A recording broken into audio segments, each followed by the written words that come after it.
Hello, everyone, and welcome to episode 8 of Katie's Christmas Movie Countdown. Today I watch Raymond Briggs' Father Christmas, which is by the same author and people and studio who brought you the last episode, which was The Snowman. Now, this movie takes place exactly a year after the events in The Snowman. It is in the same animation style as The Snowman, done by color pencils, but it's clearly newer. There's a lot less jagged edges, and the animation is just a lot crisper in this film. This movie was made in 1991, and the other film was made in 1982. So about 10 years difference in the animation capabilities, I guess, of the studio. It definitely looks better. So this movie tells the story of Santa, and he is telling you about his day-to-day of the other 364 days of the year that aren't Christmas. He talks about minding his garden, taking care of reindeer, his cat and his dog, shopping and cleaning, and just the ins and outs of his day-to-day life. He tells the story about the last year of his life, basically all the events that happened between the events in The Snowman and this movie now. So last year, Santa decides to take a vacation, and after going through all the pros and cons of a whole bunch of places, he finally settles on France. There's a scene he makes his sleigh into a camper that is still flown by reindeer, but the camper is basically where he's gonna live. And yeah, he flies to France. He goes to a restaurant and orders everything on the menu. He gets sick from eating everything on the menu. And eventually, some kid recognizes him on the street and he has to leave. So he goes to Scotland as his next destination. And it's rainy and cold and basically horrible. Santa doesn't have any fun because he's just cold and wet the whole time. And he gets recognized by another kid, while he's in Scotland, and decides, oh, I have to leave. Basically, anytime someone recognizes Santa wherever he is, that's the moment he decides, now it's time for me to leave.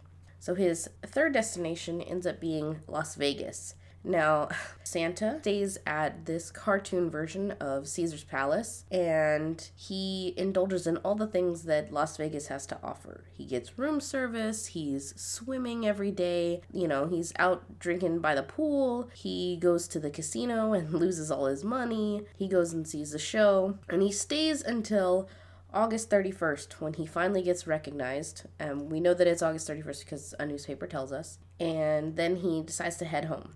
He gets home back to the North Pole, and his animals are super happy to see him, and he can barely open the door to his house because there's so many letters to Santa blocking it. As he starts to prep for Christmas, the letters just keep on coming. The mailmen keep coming and delivering truckloads of letters, and it's just Santa going through each letter and creating his list, basically. I need 5 teddy bears and 6 pandas and all of that kind of stuff, taking everyone's individual letters into consideration. As Christmas draws nearer, Santa leaves on his journey, Christmas Eve, and you finally get the sweeping landscape shots that were so gorgeous and so beautiful from The Snowman. And a song is playing, or being sung, called Another Merry Christmas, that's like a combination of Santa singing and a children's choir. It's very pretty. And it's basically telling what is happening in real time of Santa's Christmas. At the end of the night, after Santa has delivered all his presents, he goes to the annual Snowman's party, which is the same Snowman's party that they went to in the movie The Snowman, where he meets the boy and the snowman again, and he makes a quip about, oh, I'm so glad you were able to make it again. Not the snowman, the party. Talking to the boy, assuming that the boy, of course, had made the snowman again because they were there. He sends the kids and the snowman to go see his sleigh, and they discover 2 forgotten gifts in the sleigh, both for the Queen of England. And Santa kind of freaks out. He's like, how could I have forgotten a gift? How could I not get a gift for the Queen of England? I have to make it back. So he jumps back in his sleigh and he books it to Buckingham Palace and is finally able to deliver these presents for the Queen of England. It's really cute in that scene. He's parked outside of Buckingham Palace, and he rushes in, and when he comes back out, the Queen's corgis are barking and playing with the reindeer outside. It's pretty cute. The end of the movie ends with Santa saying that, that's how I spent my year. Or he gets back to the North Pole and then he's like, that's how I spent my year. And then as the credits roll, everyone is waking up in the village. Like all the lights are turning on the buildings, and all the kids are exclaiming, "Oh, I got this, I got that, I got this!" Super excited because it's Christmas. So this movie was originally broadcast as a TV special in Britain.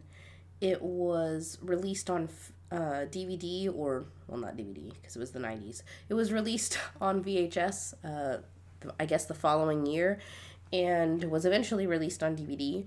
There was a separate version made for America because American audiences, just can't handle reality. I have no idea why they changed it, but I read that the version for America was edited, and all the scenes where Santa gets drunk, overeats, dances with chorus girls, and suffers a hangover are all removed. Like, apparently that happens in the original version, and I didn't see any of that. They do kind of keep a little bit of the drinking, because I did notice that in the scene in France where he orders all the food off the menu, he is drinking a martini, which I thought was kind of out of place, but that's it. So I can see, because I thought that it was out of place, I can see why they took it out for American audiences. They also changed all of the times in the movie where they originally said blooming, and they changed them to Merry. So I guess in the movie, instead of saying Merry Christmas, they say Blooming Christmas or something like that. So they changed them all in the American version to all say Merry. So all 76 times that they say it in the film, they changed it to Merry. As for favorite characters and least favorite characters in this film, again, there's only like one character really that we ever see in the whole film, and that's Santa. All the rest are so minor that they can't really count as, you can't really give him a favorite or a least favorite. So I guess Santa is my favorite character in this.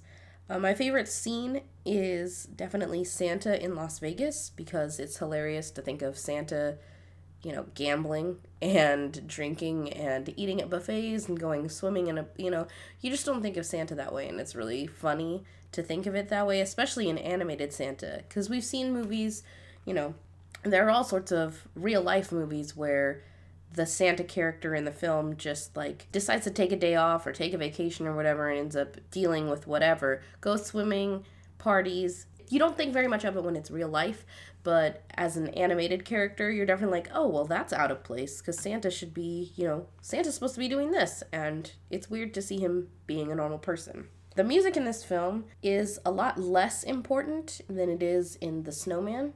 In The Snowman, there are no words at all, and it's all just this beautiful, sweeping score and animation. In this film, the music is the background character, because most of this is Santa narrating what he is doing and what happened over the last year. So you don't need to pay attention too much to the music. The music isn't overly Christmassy, there's not jingle bells running through the entire film, but there is music throughout, and there is a song being sung during the handing out of presents that happens. That Santa's kind of explaining what's happening in the song as it happens. As for feelings with this film, there wasn't ever happy feeling, super happy, super sad, happy tears and all of that. There wasn't any of that, but it was a cute movie. It was happy. It was Christmassy. It wasn't overly any of those things, though. So I would recommend this film if you have kids. Really, I'd recommend this film only if you have kids. This isn't an adult must-see.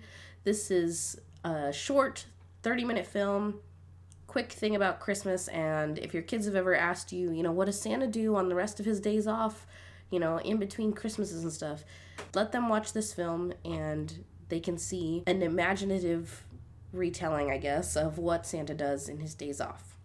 So thank you so much for listening to this episode. I know it's a lot shorter than any of the other episodes that we've done. This film is really short, and I don't have a lot to say about it. It's just your basic animated film of a cute Santa story. I definitely recommend it for anyone with kids. You should check it out. Don't forget to follow us on Twitter at AllentownPod or email us at allentownpresents@gmail.com. And you can find us wherever you listen to podcasts. So thanks again, and I'll see you later.